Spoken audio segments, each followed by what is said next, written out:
Hello and welcome to Maths with El Profelo. In this video, we'll be talking about making some conditional distributions from contingency tables and analyzing categorical data. Okay, so our first question here asks us to write a conditional distribution table from the data, right? And so we look at this table, which is called a two-way table or a contingency table, right? And it gives us the preferred hand for a sample of 300 students, right? We have, how many preferred right, how many preferred left, how many were ambidextrous, right? Or preferred didn't have a preference, right? And the totals for each of those. Okay. Now, our conditional distribution will be the distribution based on our columns or based on our rows, right? So I'm going to come over here and I'm going to say, let me look at the conditional distribution for female and let me look at the conditional distribution for males, right? So we'll come over here and we'll create our own new two-way table, right? And we have our females and we have our males, right? And we've got our right-handed, our left-handed, or our ambidextrous. Okay. So all we're going to do to create the conditional distribution is to come over here and figure out, right, given that I'm female, right, what's the relative frequency? What's the percentage who are right-handed, who are left-handed, or who are ambidextrous, right? So I'll say 161 divided by 181. That gives me, we'll say, about 89% of my females are right-handed. And 18 divided by 181, that gives me about 10% of my females are left-handed. And then 2 out of 181, all right, so that's about 1%. And about 1% of my females are ambidextrous. For my males, I look at the conditional probability, right? So given that I'm male, what's the probability I'm right-handed? That's 106 divided by 119. So we look at this. Once again, that's about 89%. All right, left-handed, 12 divided by 119. That's about 10%. Right, and 1 divided by 119. All right, that's right. Rounding, we'd say that's about 1%. Okay. Now, if we look at the totals here, right, if we look at the totals, right, out of everybody, right, if I look to these margins, out of everybody, I had 267 out of 300. So that gives me 89% of my total is right-handed, and 30 out of 300, I could do that in my head. I know that that's 10%, and 3 out of 300, I know in my head that that's 1%, right? So there's my conditional distribution of the data, right? And this is a conditional distribution based on gender, right? So this is conditional distribution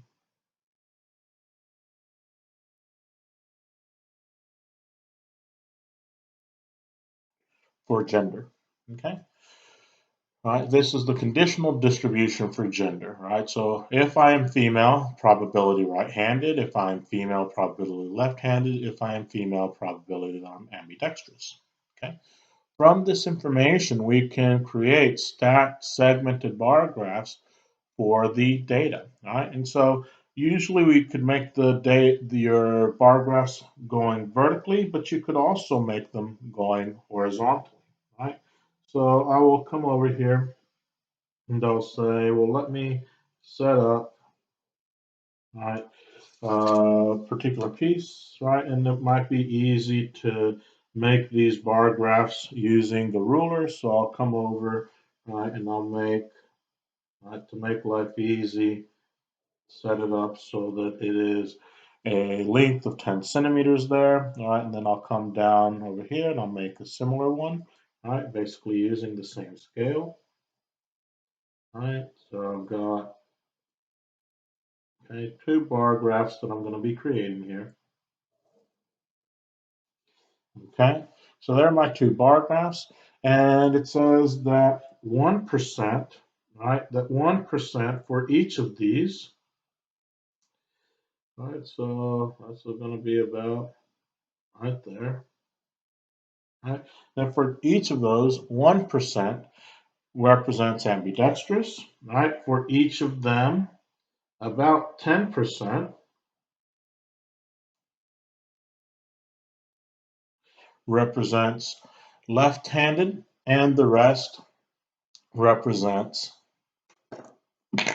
excuse me, salud, and the rest represents the right-handedness, right? Now, when we're going to create this, we have to be sure that we clearly identify what each kind of little section represents, right? So I might come over here and label, right, kind of in different ways, right, my information right over here, right, and a good practice is to have an axis, right, so here would be 0%, here would be 100%, right, and let's say that right over here would be that 10%, right, and kind of every centimeter I would be having, right, the 10% catching through there, right? So I can basically finish out my piece. So we got 10%, 30% here, 50% there, right? 70%, 90% to 100%, right? So I've got my information, but I'm still not done in creating these stacked or these segmented bar charts, right? What I also have to include is a key, right? And so for my key, I might include, right, that this, right, represents one thing, right, that represents something else, right, and that clear represents another piece, right? So we'd say over here possibly that, hey, this is left-handed, or rather that was ambidextrous, right? So this was ambidextrous, right? This over here was left-handed and this was right-handed. So now we know what we are representing, and we need to distinguish which one is which. So we'll say that this one is our female and this one is our male, right? Now, interestingly, for this one, because our bar graphs basically look the same, right, which is because the conditional probabilities are basically the same, there is no association between my variable gender and my variable handedness, right? That I cannot distinguish, right, by knowing female, whether or not I am going to be a particular handedness, other than to say, hey, it's going to be right-handed, right? Because most of them are right-handed. But if I said, hey, are you right-handed? Here's someone that is right-handed. Are they male or are they female? Right? You really wouldn't be able to distinguish which one's more likely because they have the same conditional probability. Right? And same, looking at these bar graphs. If I was going to construct side-by-side bar graphs for the data, right, I want to make sure that I set up my axes, okay, and how I might do this information is, let's say, so I got 1, 2, 3, 4, 5, 6, 7. All right. So let's see here. We might come over here. We might say, okay, that this is 15% and this is 30% and 45% and 60%. Right, and then we have 75% and we have 90%. And we'd want to say that this is a relative frequency, right, or a percent. Okay, so we have our relative frequency, right, as a percent. Okay, and we know that we have, right, within each of our situations, we have ambidextrous, left or right-handed. Right, so I would be able to come in, I would be able to say, okay, I have about 89% of my females are right-handed, right? About 10% of them are left-handed, and 1% of them are ambidextrous. And then for my males, I might have a similar piece. Not might have, I do have a similar piece, right? That I have for my males on my side-by-side bar graphs, right? Essentially looking the same, right?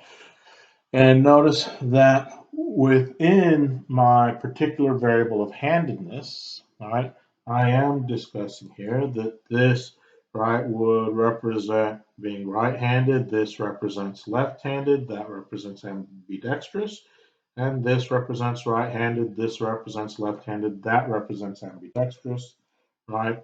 This is the data for my females, and this is the data for my males.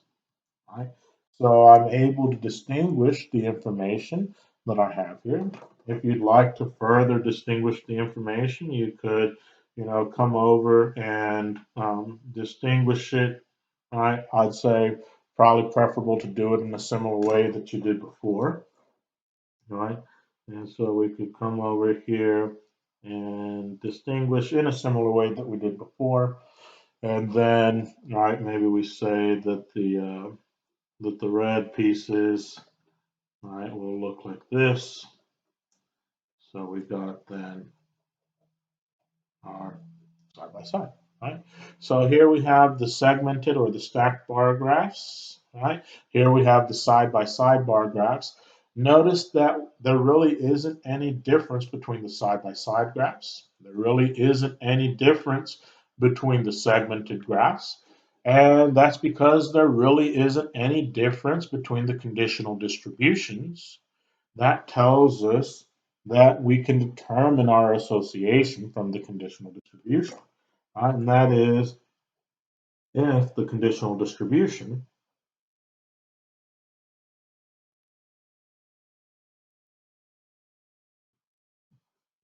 right? If that conditional distribution is the same,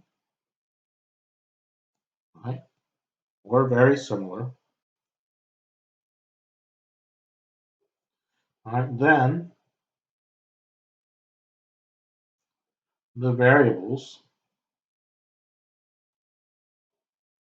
are independent, right? In other words, no association,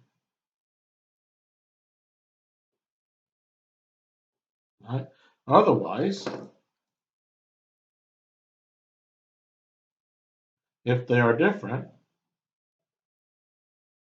then we say that there is an association, right? And if there is an association, we say not independent. And of course, another word for not independent is to say dependent. Okay. So there we go, doing a conditional distribution from our data. Okay. This has been Maths with El Profe Lo. As always, if you have questions, please do ask.